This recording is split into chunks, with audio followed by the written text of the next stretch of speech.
Mesdames et messieurs, vous êtes sur la chaîne qui rassemble. Bonjour et bienvenue. On démarrera ce 13h avec la rencontre entre le ministre de l'Enseignement supérieur et les titulaires d'un doctorat non recruté issu de l'enseignement supérieur. Une réunion qui s'est soldée par la prise de nouvelles décisions dans le processus d'embauche et il a été annoncé que 660 nouveaux recrutements se feront cette année 2022. La tribune hebdomadaire du CICG dénommée Tout savoir a reçu cette semaine l'administration douanière qui est allée expliquer les procédures de dédouanement des marchandises aux frontières et la question des véhicules importés en Côte d'Ivoire. On en parle dans ce journal dans une quinzaine de minutes. Les autorités de transition maliennes ont révélé mercredi la création d'un mécanisme de concertation. Son objectif, la définition d'un chronogramme électoral consensuel en vue d'une sortie de crise et d'une levée des sanctions actuellement imposées par la CEDEAO au Mali. Mais ce mécanisme suscite des réactions plutôt mitigées. On en vient tout de suite à cette rencontre entre le ministre de l'Enseignement supérieur et les titulaires d'un doctorat non recruté issu de l'enseignement supérieur. Au terme des échanges, les deux parties se sont entendues sur les nouvelles orientations dans le processus d'embauche. Et la bonne nouvelle, c'est que 660 recrutements se feront au titre de cette année 2022. Les précisions de Godefroy Okambawa. Cette rencontre s'est voulue explicative au regard des nouvelles orientations dans le processus d'engagement de ces docteurs non recrutés de l'enseignement supérieur. Un cadre d'échange à l'issue duquel ces docteurs non recrutés s'engagent à œuvrer pour le rayonnement du système de l'enseignement supérieur. Le ministre a eu une oreille attentive à nos cris. C'est vrai que tous les problèmes n'ont pas été abordés et n'ont pas trouvé solution, mais nous avons des acquis. Avec ces acquis, nous pouvons continuer le dialogue. Nous pouvons espérer encore plus. Nous sommes là dans le dialogue, nous sommes tranquilles. Nous allons tout faire pour que le ministère de l'Enseignement supérieur soit serein, pour qu'ensemble, on trouve une solution définitive à cette situation. Parce que dans la crise, on ne peut pas trouver les vraies solutions. Et là, tous les camarades ont compris qu'il faut se calmer pour trouver une solution définitive de cette situation. Et nous sommes heureux. Dans cette dynamique, la tutelle annonce 660 postes budgétaires à pourvoir au titre de l'exercice 2022.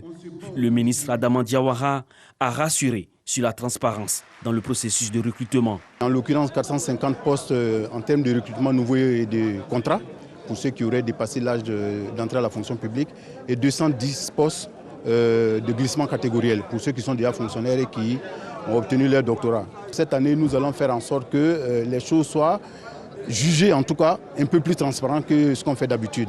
Et c'est pour ça que j'ai dit que les jurys seront constitués de façon très transparente avec, si possible, des membres du jury venant de l'extérieur pour étoffer les jurys, j'aurais dit, endogènes. Ils sont près de 3000, ces docteurs non recrutés qui attendent d'intégrer l'administration publique. La plupart d'entre eux sont issus des filières des sciences humaines et sociales. Allons-y maintenant au rendez-vous du MEPS, cette tribune du ministère de l'Emploi et de la Protection sociale pour cette deuxième édition qui s'est tenue dans le locaux de l'IPS Ségraeux à Cocody. L'invité était Adama Kamara, une occasion pour le ministre de dresser un bilan des activités de son département et d'en définir les nouvelles orientations. C'était au micro de Jean-Marc Djadji.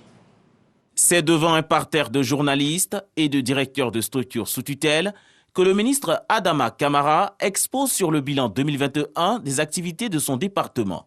Nous sommes au rendez-vous du MEPS. À cette occasion, il entretient d'abord son auditoire sur les avancées relatives aux politiques nationales en matière d'emploi, de travail et de protection sociale, les mesures incitatives, l'emploi pour tous, la création d'un régime complémentaire pour les 200 000 agents de l'État, et la généralisation de la couverture maladie universelle sont entre autres les nombreux acquis. En 2021, grâce aux mesures incitatives à la création et au maintien des emplois, on dénombre la création de 116 883 emplois formels.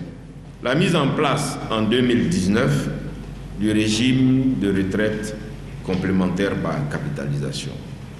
C'est le levier qui permet aux fonctionnaires de faire une cotisation à consommation différée et sécurisée Dans un contexte de crise sanitaire liée à la pandémie, 2 085 301 personnes supplémentaires ont été enrôlées à la CMU, portant ainsi le nombre total d'enrôlés à fin décembre 2021 à 3 244 503 assurés. En termes d'orientation pour l'année 2022, le ministère de l'Emploi et de la Protection sociale envisage par exemple de promouvoir des emplois décents et multiplier les projets d'insertion en faveur des personnes vulnérables dans le pays. La création et l'opérationnalisation du Fonds pour l'insertion socio-professionnelle des personnes en situation de handicap. Ce fonds sera principalement alimenté par les contributions des entreprises qui ne respectent pas les quotas de recrutement des personnes en situation de handicap prévus par le Code du travail. L'insertion de 5 477 jeunes et personnes vulnérables dans les travaux à haute intensité de main-d'œuvre dans le cadre du dispositif de la plateforme de services, des études sont en cours pour intégrer au panier de soins de la CMU certaines maladies chroniques touchant de plus en plus nos populations, telles que le diabète et l'hypertension artérielle. Les rendez-vous du MEPS, cette tribune trimestrielle est une opportunité pour les acteurs du ministère de l'Emploi d'échanger sur les problématiques relatives à leur mission et d'accompagner le programme social du gouvernement. Bonois est la première étape de la tournée d'écoute et de réconciliation que vient d'entamer Kakabe.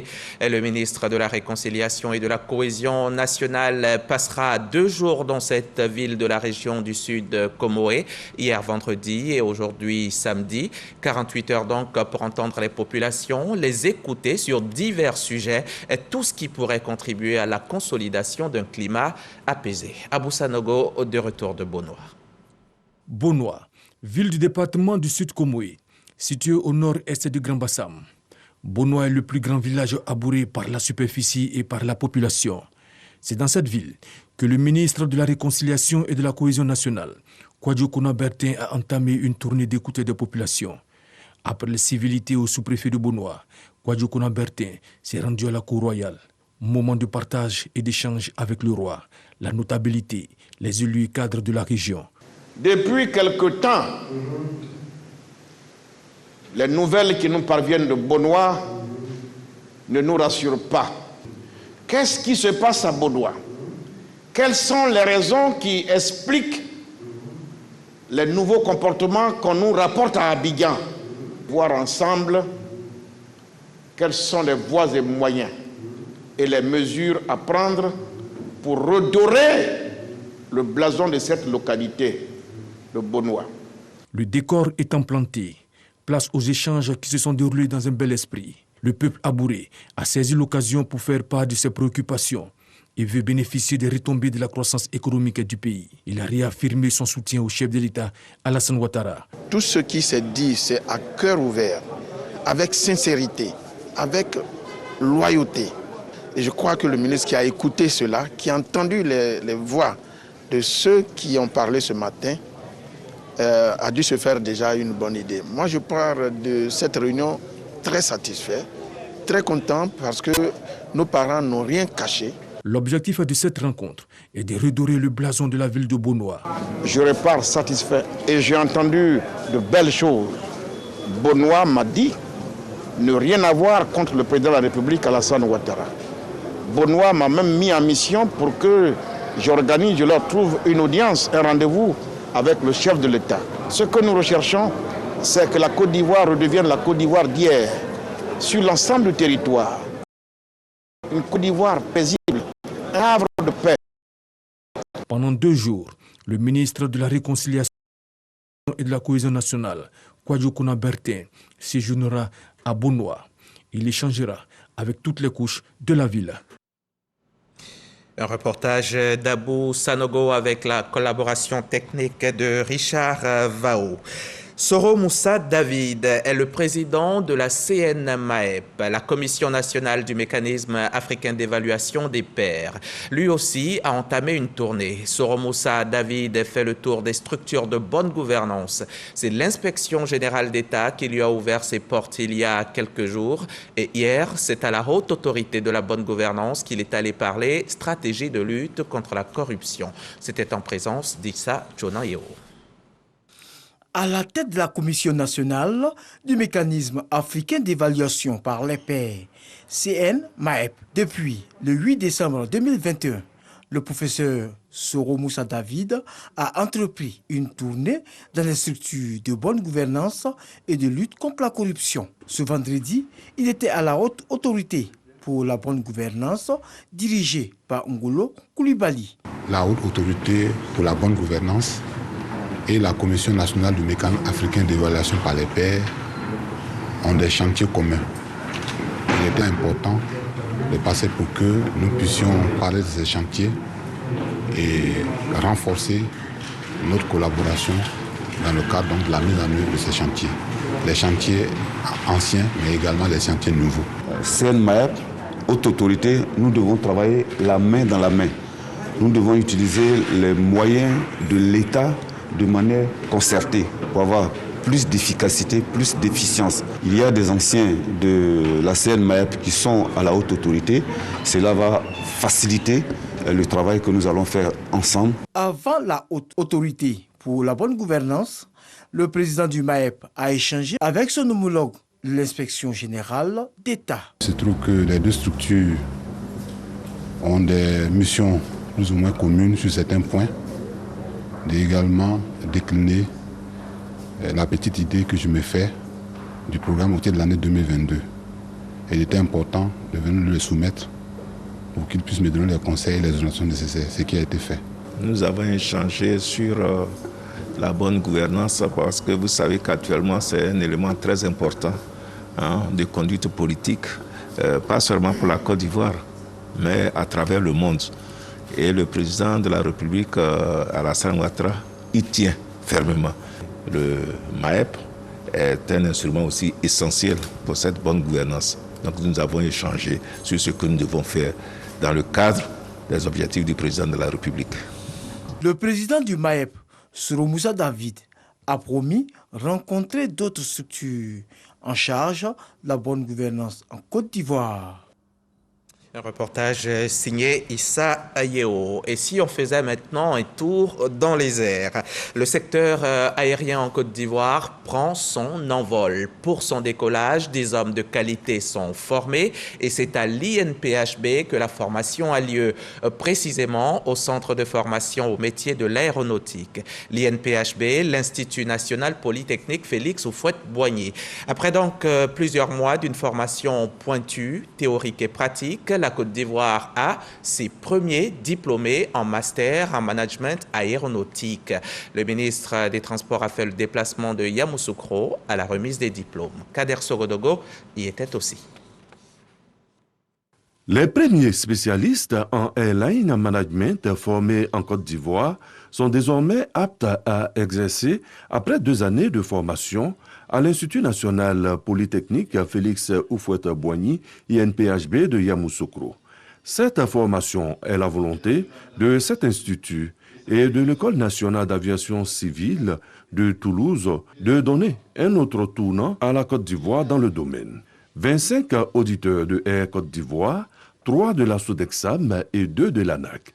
Ils sont au total 30 pionniers qui portent le label Made in Côte d'Ivoire. Ça a été 2 ans de sacrifice. Nous en sommes fiers en ces fins de parcours de recevoir nos différents diplômes. Et nous sommes disposés à mettre ces diplômes au service des différentes entreprises qui nous ont donné le bénéfice de participer à la formation. Une formation pilote qui se fait au sein de l'INPHB, qui reste finalement la première formation qui se fait au niveau du continent africain. Donc à partir de l'INPHB, à partir de Yamoussoukro, on a la possibilité d'être diplômé de l'École nationale d'aviation civile de Toulouse, basée en France. Donc c'est une belle réussite. Je remercie tous les acteurs de cette formation, à savoir l'équipe pédagogique, les responsables de l'ENAC ainsi que ceux de l'INPHB qui ont su vous encadrer et vous motiver durant ces 2 années de classe. Le développement du secteur de l'aviation civile en Côte d'Ivoire doit se faire avec une ressource humaine de qualité répondant aux besoins actuels. Grâce à un premier partenariat entre Air Côte d'Ivoire et l'INPHB, 32 pilotes et 20 techniciens de maintenance aéronautique ont été formés sur le sol ivoirien. Avec ces nouveaux diplômés, le gouvernement tient certainement le bon bout. L'objectif du gouvernement ivoirien et du président de la République, son Excellence M. Alassane Ouattara, c'est de faire en sorte que la Côte d'Ivoire puisse être un hub puissant du transport aérien. Que la Côte d'Ivoire puisse disposer d'un centre de maintenance important, mais également que nous puissions donc avoir la formation au métier de l'aéronautique. La vision gouvernementale est claire. Arriver très rapidement à faire de Yamoussoukro la plaque tournante de la formation au métier aéronautique pour la Côte d'Ivoire et sa sous-région. Et on peut l'ajouter, très cher Kader, c'est une formation qui a été entièrement dispensée en anglais. Là, on va redescendre sur terre, on va parler de véhicules d'occasion importés. Justement, comment se fait la procédure d'importation et quels sont les tarifs appliqués? Ces questions ont été posées aux douanes ivoiriennes et les réponses ont été apportées lors de la tribune hebdomadaire du CICG, tribune dénommée Tout savoir. C'était hier vendredi en présence de Lanciné Bakayoko. Au cours des échanges, de nombreux opérateurs économiques évoluant dans l'importation des véhicules d'occasion ont exprimé la nécessité d'aligner les coûts liés aux opérations de dédouanement sur le Bénin et le Togo, deux pays considérés comme flexibles en matière de collecte des recettes de porte. Une grosse erreur d'appréciation selon les douanes ivoiriennes qui explique que cela est dû à la différence entre les régimes de recouvrement et des pratiques. Au niveau de la Côte d'Ivoire, nous n'avons pas fait l'option d'accorder le régime de l'entrepôt aux véhicules d'occasion.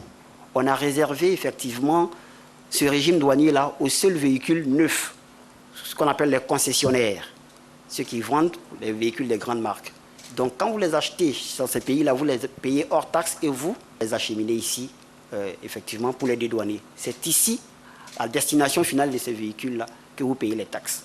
Contrairement aux véhicules neufs où la base taxable est fixée en fonction du prix d'achat, c'est la cotation du véhicule à l'Argus sur la base de la marque ou de l'âge qui est mise en avant pour les véhicules d'occasion.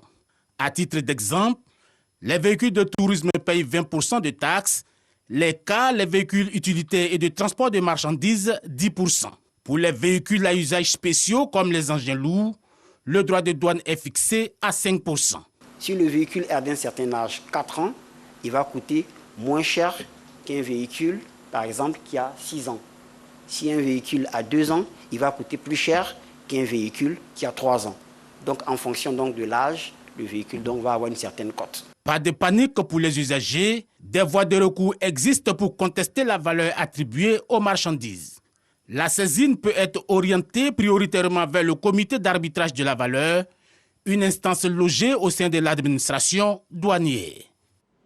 On va maintenant prendre la route de Kondoukro.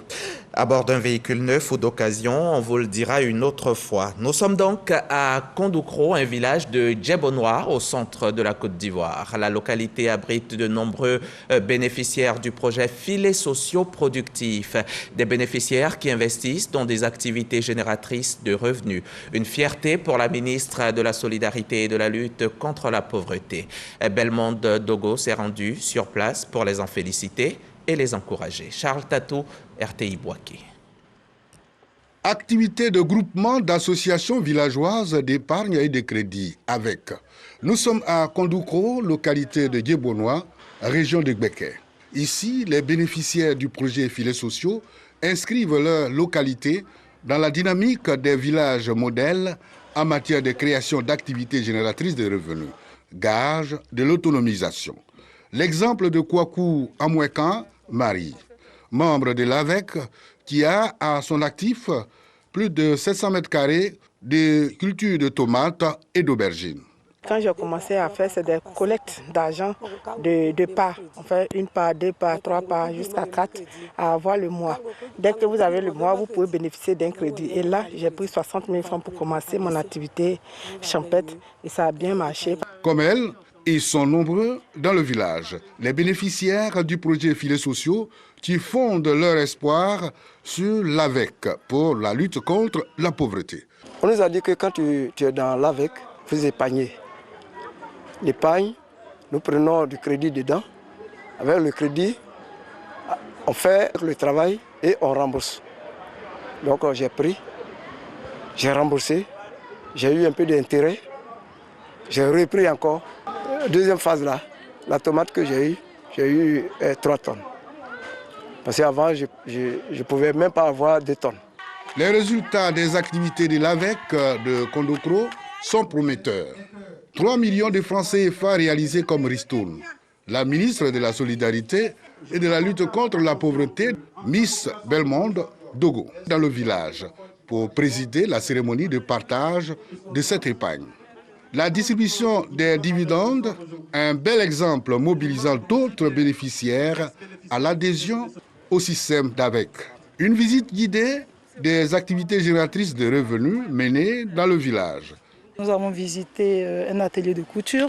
Ici, nous sommes dans un champ de tomates et de gombo. Les AVEC permettent aux membres dans les villages de renforcer les liens et d'épargner. C'est surtout la culture de l'épargne et mieux l'AVEC est accompagné d'un dispositif. Donc la sensibilisation, la formation, je dirais, au budget familial, l'accès aux soins de base. Nous amenons les membres à inscrire les enfants à l'école. Nous amenons les membres à déclarer les naissances. C'est tout un package qui accompagne l'AVEC. Ce n'est pas que le volet monétaire. Le système de groupement d'associations villageoises d'épargne et de crédit demeure un autre puissant moyen d'autonomisation des populations rurales. Le village de Kondoko enregistre 5 AVEC. Et on en vient à ce chapitre qui s'invite dans chacun de nos JT depuis bientôt 2 ans.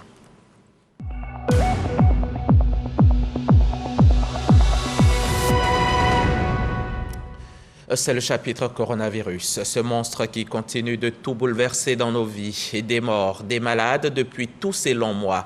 Nous sommes à ce jour à 789 morts du fait du virus malfaisant et à 81 109 malades depuis le début de la pandémie. Hier encore, 69 cas ont été confirmés par les autorités sanitaires, des autorités qui nous recommandent chaque jour le port du masque de protection et le vaccin anti-Covid. En France, le pic des infections semble bel et bien passé et même si la pression reste forte à l'hôpital, le nombre d'admissions est en baisse. Les autorités ont donc annoncé hier de nombreux allègements des contraintes sanitaires. À partir du 28 février, les Français pourront tomber le masque dans les lieux clos où le pass vaccinal est exigé, tels que les cinémas, les théâtres, les musées, les restaurants ou les bars, sauf dans les transports. S'ils sont cas contact, ils ne devront plus faire qu'un seul test au bout de 2 jours. Dans cette grisaille de coronavirus, je vous invite à écouter l'Akbongor, ce rythme musical du centre de la Côte d'Ivoire, spécialité de notre regrettée Ala Thérèse. Cette chanteuse traditionnelle a la même coiffure appelée Akoru Kofié, celle qui formait un duo musical avec son mari, l'accordéoniste Ngoran Laloy, et le village d'Ala Thérèse, c'est Bofia, une sous-préfecture de Toumoudi. Serge Coléa a décidé de nous conduire en cette mi-journée sur les traces de cette dame d'exception décédée à 87 ans, il y a 1 an tout juste. Bofia, village natal d'Ala Thérèse, dans le département de Toumoudi. Décédée le 19 janvier 2020, à l'âge de 84 ans, c'est ici que repose la reine de l'Akbongor.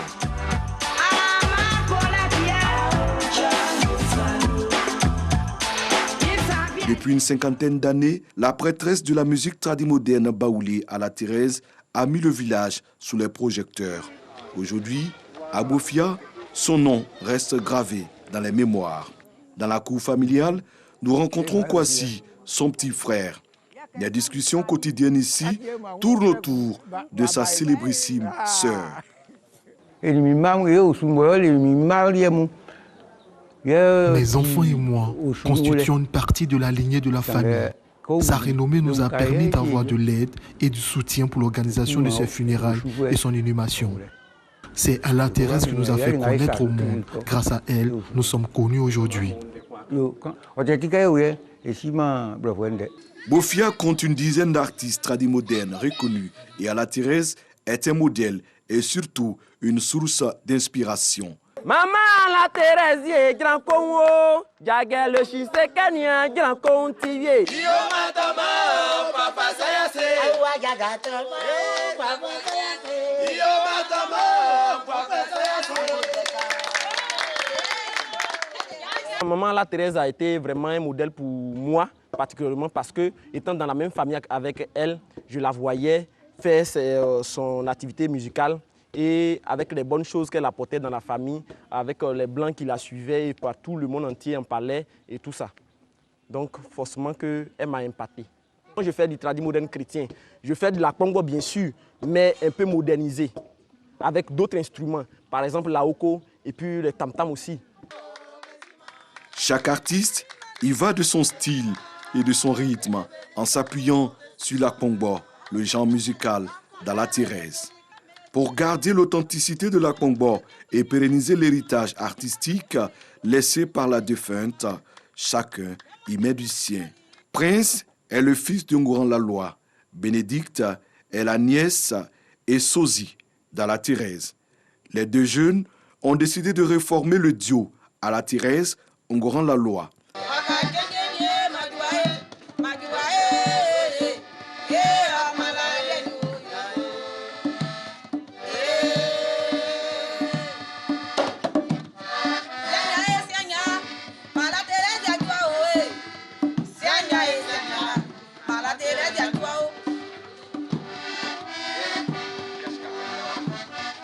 Prince joue avec dextérité l'accordéon et Bénédicte chante et danse avec aisance la congo.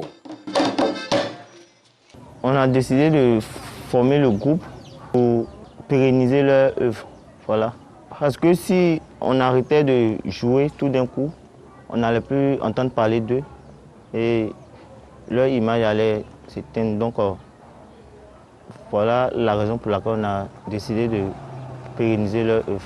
Entourés des mêmes percussionnistes que leurs parents, sans grand moyen depuis près d'1 an, ces deux jeunes revisitent le répertoire du mythique couple. On maîtrise tous les morceaux, parce que je répète avec mon appareil et aussi avec le groupe. Peut-être que c'est les chansons que j'ai jamais entendues que je ne maîtrise pas. Sinon, ce n'est pas une question de se vanter, mais on maîtrise. Faire vivre les notes de l'accordéon et surtout remémorer au public la voix sublime et adoucissante d'Alla Thérèse. Les cadres du village, avec à leur tête Édouard Loukou, neveu de la diva, entendent s'impliquer dans la restauration de cet héritage. On a un projet. Le projet, c'est que le fils du vieux qu'on appelle affectueusement la loi junior est un pur produit de l'INSAC. Et aujourd'hui, cet enfant a besoin d'être encadré de sorte à faire valoir ce que son père a commencé, faire mieux que son père. Et on est prêt à l'encadrer. Le staff de Alla Thérèse en général, et nous demandons l'aide de nos aînés, de nos frères, ceux qui ont aimé l'œuvre de la vieille, à leur donner les moyens, de sorte à leur permettre de continuer ce que la vie a commencé, pour qu'elle reste immortelle. En attendant la réalisation de ce projet par les cadres de Bofia, Prince et sa sœur continuent comme ils peuvent à chanter et à danser la congo. L'objectif est de pérenniser l'héritage artistique laissé par Alla Thérèse et Ngouran Laloua. Comment Bofia sauvegarde l'œuvre d'Alla Thérèse, un magnifique reportage de notre super reporter Serge Colléa. À la Thérèse, décédée en janvier 2020, lui, c'est hier qu'il a quitté la terre des hommes. Germain Kuiper, le chantre, est mort hier donc dans un accident de circulation alors qu'il était en partance pour Abengourou où il devait se produire. Puisse chacun de nos artistes décédés reposer en paix. Sachez que la mort n'arrête pas l'amour et vous êtes toujours parmi nous à travers vos œuvres qui, elles, sont éternelles. Au Mali, les autorités de transition ont révélé mercredi la création d'un mécanisme de concertation. Son objectif est la définition d'un chronogramme électoral consensuel en vue d'une sortie de crise et d'une levée des sanctions actuellement imposées par la CEDEAO au Mali. Mais ce mécanisme suscite des réactions mitigées. La CEDEAO, elle, tacle à 2 reprises l'initiative. D'abord en rappelant que des consultations techniques sont déjà en cours entre le Mali et le comité local de suivi de la transition.